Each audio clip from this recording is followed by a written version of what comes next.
คือเจ้านึกดื่นเที่ยงคืนแล้วไอ้กิซันยังบ่นอนปานนี้เฮ้อความสวนว่าไงคือว่ายังบ่นอนปานนี้เฮ็ดอีหยังเอาหดน้ำต้นไม้ตัวความสุขของข่อยเนาะอันนี้คือความสุขของเพิ่นเนาะแม่แล้ว โอ้ที่ว่าทำป้าเป็นน้องแล้วพี่น้อง แม่น นี่อันนี้เป็นซ่า ซะเด้อแม่นน้อง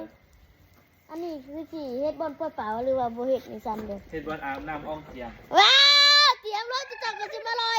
แต่ว่าเสียดายเนาะค่อยลอยน้ำบ่เป็นเนาะเสี่ยงก็ลอยบ่เป็นคือกัน เลยบ่เป็นเดี๋ยวอ้ายตอน สิแล้วเด้อพี่น้องเด้อเฮือนนี่ก็ตอนนี้ก็กำลังเร่งสร้างเนาะไอ้สร้างก็บ่แน่12 โมงยังบ่เมื่อน่ะเอาได้เอ้ยให้มันได้เอาได้ มันแล้วจ้าให้มันทัน เอาให้มันได้เอามันได้ บ่เตียง วันที่8เด้ออย่าลืมมาหากันแน่ขึ้นเฮือนใหม่เด้อเนาะไอ้สร้าง เด้อนี่น้ำพุก็สิแล้ว อ๋อนี่คือน้ำพุเนาะเบิ่งไว้งามแหน่งามบ่พี่น้องวู้สว่างสวยดีนะงั้นพ่อบอยนี่เห็นบ่นี่น่ะเฮ้ยคักนี่น่ะแถวนี่น่ะนี่ดอกบุ้งดอกไม้อีกได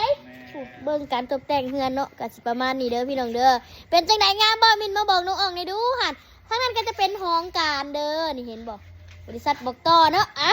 จังไดก็อย่าลืมกดไลค์กดแชร์แล้วก็ติดตามน้องอ่องแน่เนาะให้กำลังใจซึ่งกันและกันพี่น้องพักในเด้อผู้ใดอยากได้สบู่กับมินเอาโลดรางวัลแตกรัวๆเลยเบิ่งนี่น้องอ่องเอาขึ้นให้เบิ่งเนาะลุ้นเอาเงินเอาคำเด้อพี่น้องเด้อ